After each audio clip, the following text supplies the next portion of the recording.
நீங்கள் ஒருபுறம் சுற்றுலாத்துறை மேம்பாடு தொடர்பில் பேசுகின்றீர்கள். எனினும் இரவு 10 மணியளவில் இசை நிகழ்ச்சிகளை நிறுத்த வேண்டும், ரெஸ்டாரண்ட்களை மூட வேண்டும். இல்லாவிட்டால் இது தொடர்பில் சட்டத்தை நடைமுறைப்படுத்துவதற்கான திட்டம் உங்களிடம் இன்னும் இல்லை.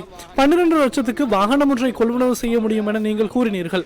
எனினும் 12 லட்சத்துக்கு தற்போது வாகனம் ஒன்றை கொள்வனவு செய்ய முடியுமா என்ற கேள்வி நிலவுகிறது. இந்த நிலையில் 300 கொள்கலன்களை துறைமுகத்திலிருந்து வெளியில் அனுப்பிய கதையும் பேசப்படுகிறது. நீங்கள் அதற்கு இன்னும் சரியான பதிலையும் வழங்கவில்லை. அமைச்சர் சுனில் ஹந்துன்னத்தி அவர்களே, இந்த கேள்விகளுக்கு பதில் வழங்குங்கள். 323 கொள்கலன்களுக்கு என்ன நடந்தது, எங்கு கொண்டு செல்லப்பட்டது? அதனை நீங்கள் கூறினால் உங்கள் ஆளுநர் மீதும் குற்றச்சாட்டு சுமத்தப்பட்டிருக்காது அல்லவா? நீங்கள் பொய்களை கூறிக்கொண்டு எதிர்க்கட்சி மீது குற்றம் சுமத்துகின்றீர்கள்.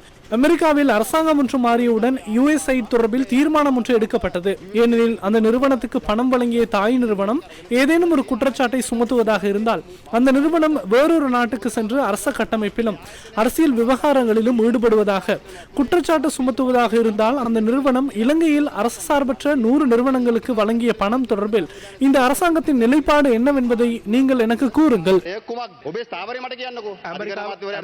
அமெரிக்கா எடுத்த தீர்மானம் தொடர்பில் எனது நிலைப்பாட்டை நீங்கள் கேட்க வேண்டாம். இலங்கையின் நிலைப்பாட்டை நான் கூறுகின்றேன். இலங்கையில் USAID அல்லது வேறு நிறுவனங்களுக்கு எதிராக எவ்வித விசாரணைகளும் மேற்கொள்ளப்படவில்லை. அவர்கள் குற்றமளித்தார்களா என எமக்கு தெரியாது. அவ்வாறான விடயங்கள் இருந்தால் எமக்கு கூறுங்கள். தற்போது கொள்கலன் பிரச்சனையை நாம் நிவர்த்தி செய்துள்ளோம். 2024ஆம் ஆண்டு ஜூலை மாதம் 15ஆம் தேதி முதல் இதுவரையில் 5 சந்தர்ப்பங்களில் சுமார் 500 கொள்கலன்கள் துறைமுகத்திலிருந்து விடுவிக்கப்பட்டுள்ளன. ஒரு முறையின் கீழ் அது இடம்பெறுகின்றது. அது தொடர்பில் எவருக்கேனும் பிரச்சனை இருந்தால் நாட்டில் சட்டத்தை நடைமுறைப்படுத்தும் நிறுவனங்கள் உள்ளன. அங்கு சென்று முறைப்பாடு செய்யுங்கள்.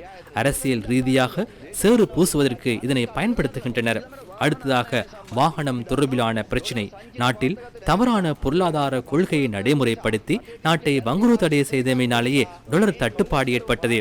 கடன்களை எம்மால் செலுத்த முடியாமல் போனது. அவ்வாறு செய்தவர்கள் இன்று வாகனங்கள் இறக்குமதி செய்யவில்லையா என்று கேட்கின்றனர்.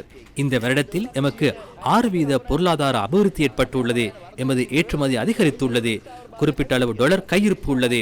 இந்த சந்தர்ப்பத்திலேயே படிப்படியாக வாகனங்கள் இறக்குமதி செய்வதற்கான சந்தர்ப்பம் கிடைத்தது. 17 நிறுவனங்கள் தற்போது உள்நாட்டு வாகன உற்பத்திக்காக முன்வந்துள்ளன. நாம் முதலீடுகளை கொண்டு வருவதை போன்று அந்த முதலீடுகளை நாம் பாதுகாக்கின்றோம். இவற்றை உங்களால் தற்போது தாங்கிக் கொள்ள முடியாது. சுற்றுலாத்துறை தொடர்பில் நீங்கள் பேசினீர்கள். தேவை என்றால் விடியும் வரை இசை நிகழ்ச்சிகளை நடத்தலாம். மைதானம் ஒன்றை பெற்றுக்கொண்டு தனியாக அதனை நடத்தலாம். இசை நிகழ்ச்சி என்பது வேறு, சுற்றுலாத்துறை என்பது வேறு. எனினும் இதற்காக சட்டத்திட்டங்கள் உள்ளன. நீங்கள் உயர் நீதிமன்றத்தை ஒரு சதத்துக்கு கூட கருத்தில் கொள்ளாத காலம் ஒன்று இருந்தது. காலால் அடித்து செயற்பட்டீர்கள். இன்று சட்டத்தை நடைமுறைப்படுத்த ஆரம்பித்தவுடன் குறிப்பாக அனைவருக்கும் சட்டம் சமமாக செயற்படுத்தப்படும் பொழுது உங்களுக்கு வலிக்கிறது. சட்டத்திட்டங்களை மதிக்கவில்லை. இரவு 10 மணிக்கு ஆரம்பித்த சில ஹோட்டல்களில் அதிகாலை 5 மணி வரை பாட்டு பாடினர். இதற்கு முன்னர் நீங்கள் சரியாக இதனை செயற்படுத்தியதை போன்று இன்று பேசுகின்றீர்கள். சுற்றுலா துறையில் சிறந்த முறை டாலர் வருமானத்தை பெற்று பாதுகாத்து எவ்வித அடக்குமுறையும் இன்றி சட்டத்தை சரியாக நடைமுறைப்படுத்தி சுங்கத்தையும் சிறந்த முறையில் வழிநடத்தியிருந்தால் நாடு எவ்வாறு வங்குரோத்தடைந்திருக்கும்? நாட்டை வங்குரோத்தடைய செய்து அனைத்தையும் அழித்துவிட்டு இவை அனைத்தும் நாட்டை வங்குரோத்தடைய செய்து அனைத்தையும் அழித்துவிட்டு இவை அனைத்தும் தெரியாது போன்று இங்கு வந்து பேசுகின்றீர்கள். எனவே நாம் ஒரு விடயத்தை கூறுகின்றோம். நாம் இந்த நாட்டின் பொருளாதாரத்தை சீரமைப்போம். நாட்டில் சட்டத்தை உரிய முறையில் நடைமுறைப்படுத்துவோம். இந்த நாட்டில் பொதுமக்களின் சொத்துக்களை தமது சொத்துக்கள் போன்று சட்டத்தை தம் கையில் எடுத்து நாட்டை கொள்ளையிட்டவர்களுக்கு எதிராக கட்டாயமாக சட்டத்தை நடைமுறைப்படுத்துவோம்.